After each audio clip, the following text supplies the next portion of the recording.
Hampir meninggal gara-gara minum kopi.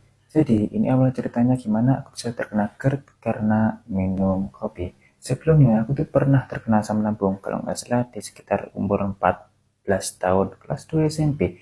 Tapi alhamdulillahnya semenjak itu nggak pernah kumat lagi sampai aku dewasa.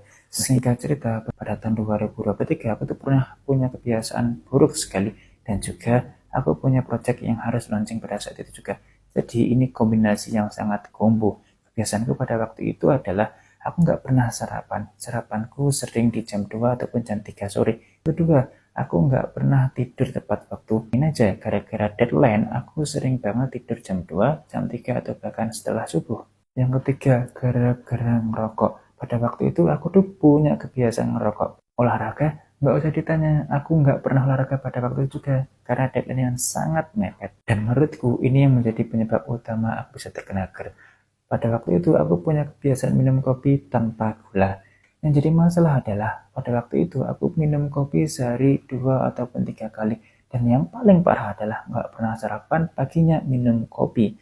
Dengan kebiasaan burukku yang berjalan selang beberapa bulan, aku tuh ngerasain ada yang aneh dalam tubuhku. Tenggorokanku seperti ada yang menganjal, dan bahkan dibarengi dengan batuk kering, demam, dan bahkan migrain. Aku sih ngiranya pada waktu itu cuman sakit demam biasa. Aku batin beli pakai obat di rumah, nggak mempan. Dan bahkan aku sering beli obat di apotek 2 sampai 3 kali di apotek berbeda, tetap nggak mempan. Dan bahkan sama temanku disaranin untuk beli madu dan kunyit sebagai obat herbal, tetap nggak mempan. Hari berganti hari, gejalaku ini nggak pernah sembuh dan bahkan bertambah parah. Bayangin aja, dengan tenggorokanku yang udah sakit, gejalanya bertambah.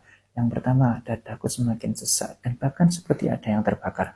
Yang kedua, pupku berubah menjadi hitam dan bahkan juga keluar darah. Selang beberapa waktu lagi, dadaku semakin sakit dan bahkan jantungku berdebar kencang seperti penyakit jantung yang lainnya. Dan bahkan beberapa saat aku keringat dingin. Aku pun khawatir apakah aku punya penyakit jantung. Dengan gejalaku yang pertama parah, maka aku memutuskan untuk pergi ke dokter. Aku memastikan untuk ke dokter spesialis dalam. Dan dokter spesialis dalam apa mengatakan? Ya, aku terkena GERD. Buat kalian yang punya aktivitas yang sangat padat dan bahkan pola hidup berantakan, kalian hati-hati. Terutama buat cowok tuh yang sering ngerokok dan minum kopi. Kalian rentan banget terkena asam lambung dan GERD. Full akun ini untuk informasi asam lambung dan GERD. Dan jangan lupa sebarkan video ini, like dan share apabila video ini bermanfaat. Bye-bye.